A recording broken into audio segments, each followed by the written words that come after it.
നമസ്കാരത്തിൽ ഖുശൂ കിട്ടാനുള്ള ഏറ്റവും പ്രധാനപ്പെട്ട ഒരു മാർഗം പണ്ഡിതന്മാർ പറയുന്നത് കാണാം, നമസ്കാരത്തിന് മുമ്പ് ഖുശൂവോടുകൂടി നടക്കുക. എന്താണ് ഉദ്ദേശിക്കുന്നത്?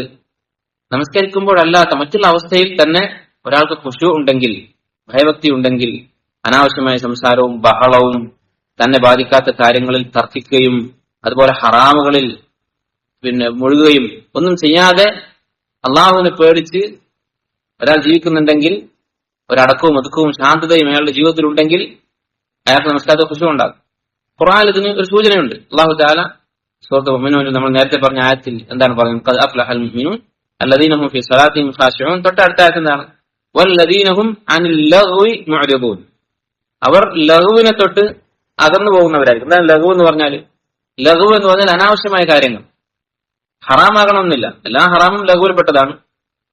ഹറാമാകണം എന്നില്ല. ലഘു എന്ന് പറഞ്ഞാൽ സീരിയസ് അല്ലാത്ത, അത്യാവശ്യമില്ലാത്ത കാര്യങ്ങൾ, അതിനൊക്കെ ലഘു എന്ന് പറയും. സംസാരമാകാം, പ്രവൃത്തികളാകാം, കളിയും തമാശയും, ആവശ്യം കഴിഞ്ഞിട്ടുള്ള കളിയും തമാശയും, ഇതിനൊക്കെ ലഘു എന്ന് പറയും. പിന്നെ പറഞ്ഞത് എന്താണ്? അടുത്ത ആയത്ത് എന്താണ്? വല്ലദീനഹും ലിസ്സക്കാത്തി ഫാഇലൂൻ. ഖുർആൻ നോക്കിയാൽ, ഹദീസുകൾ നോക്കിയാൽ നമുക്ക് കാണാം, നമസ്കാരവും സക്കാത്തും എപ്പോഴും ഒന്നിച്ചാണ് പറയുന്നത്. യുഖീമൂന സ്വലാത്ത വയുഊതൂന സക്കാത്ത്. അതിന്റെ ഇടയിൽ വേറെ ഒന്നും ഉണ്ടാവില്ല. പക്ഷേ ഈ സൂറത്തുൽ മുഅ്മിനൂന്റെ തുടക്കത്തിൽ നമസ്കാരത്തിന്റെ സക്കാത്തിന്റെ ഇടയിലാണ് ഒരു വല്ലദീനഹും അനിൽ ലഗ്വി മുഅ്രിദൂൻ എന്ന് പറഞ്ഞത്. ചില പണ്ഡിതന്മാർ പറഞ്ഞിട്ടുണ്ട് അതൊരു സൂചന ആയിരിക്കാം. കാരണം നമസ്കാരത്തിൽ ഖുശൂ ഉള്ളവർ എന്ന് പറഞ്ഞിട്ടാണ് അടുത്തത് ഈ ആയത്ത് പറയുന്നത്.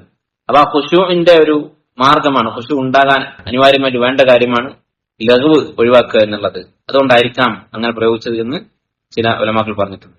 അപ്പൊ ഇങ്ങനെ എന്തൊക്കെ മാർഗങ്ങളുണ്ടോ ഖുശൂ ഉണ്ടാക്കാൻ, നമസ്കാരത്തിൽ ഭയഭക്തി ഉണ്ടാക്കാൻ, അതിനെക്കുറിച്ച് പഠിക്കുകയും അത് പ്രാവർത്തികമാക്കുകയും ചെയ്യുക. അതാണ് നമസ്കാരം.